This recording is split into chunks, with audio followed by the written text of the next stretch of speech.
पर जिस देश की आबादी में 2,70,000 लोग अंग्रेजी मातृभाषा वाले हों, उस देश का सुप्रीम कोर्ट सारे निर्णय अंग्रेजी में ही देगा, ये कहाँ का लोकतंत्र है? यहाँ आपका जो जुडिशियल इंडिपेंडेंस है या जुडिशियल रिस्पॉन्सिबिलिटी है, वो कहाँ से ली जाती है उस समय? आपके सुप्रीम कोर्ट में मधु लिमये नाम के व्यक्ति जिद करते हैं कि मैं हिंदी में अपनी बात रखूंगा, आप उनको परमिशन देने के बाद नकार देते हैं कि हमसे गलती हो गई, ऐसा नहीं कर सकते हैं। मेरे देश में, मेरे सुप्रीम कोर्ट में अपनी भाषा में आप बोल भी नहीं सकते। आप 28 राज्यों में से केवल 4 राज्यों में हिंदी में हाई कोर्ट में बात करने की परमिशन देते हैं। पर लोकतंत्र का मतलब क्या होता है?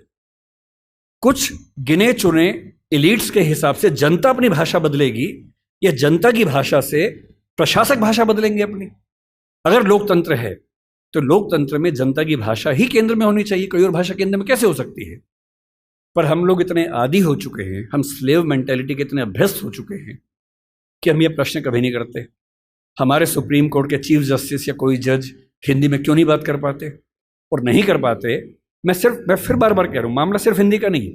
मेरी इच्छा है कि सुप्रीम कोर्ट के बहुत सारे जजेस में कुछ को तमिल ठीक से आती हो, कुछ को तेलुगु अच्छे से आती हो, कुछ को मराठी आती हो, कईयों को हिंदी आती हो, और बेंच का फैसला करते हुए ये भी एक पॉइंट ध्यान में रखा जाए कि मामला कहाँ का है और उस मामले में ऐसे जज को प्राथमिकता मिले जो उस भाषा को जानता हो, ताकि केस मेरा है, मुझे हिंदी आती है, मेरा वकील अंग्रेजी में कुछ कुछ बोला, जज ने कुछ कुछ बोला, फैसला हो गया, मुझे पता ही नहीं कि क्या हुआ, और इतने में पुलिस आके मुझे ले गई और मैं परेशान हूं कि हुआ क्या।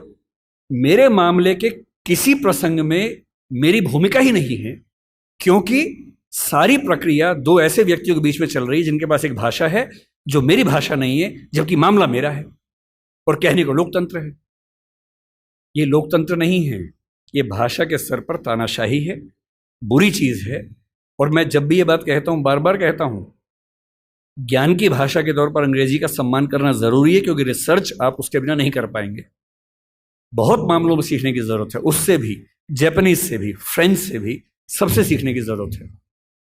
लेकिन आपके देश के सुप्रीम कोर्ट में, हाई कोर्ट में आपकी भाषा बात ना होती हो, ये बुरी बात नहीं है, शर्मिंदगी की बात है।